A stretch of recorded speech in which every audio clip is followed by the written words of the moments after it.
Bitte bleiben Sie jetzt noch so lange angeschnallt sitzen, bis das Flugzeug seine endgültige Parkposition erreicht hat und die Anschnallzeichen über Ihnen erloschen sind.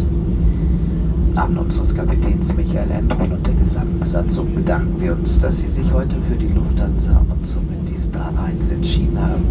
Wir wünschen jetzt eine sehr schöne Zeit hier, gegebenenfalls eine angenehme und vor allem sichere Weiterreise. Vielen herzlichen Dank, dass Sie heute unsere Gäste waren. Passen Sie auf sich auf und auf Wiedersehen.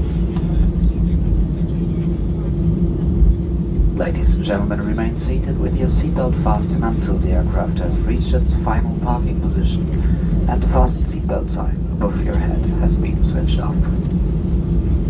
On behalf of our captain Michael Endron and the entire crew, we would like to thank you for having chosen Lufthansa and the Star Alliance. We wish you now a very pleasant time here in Munich, respectively a safe onward journey. Thank you very much for being our guests. Take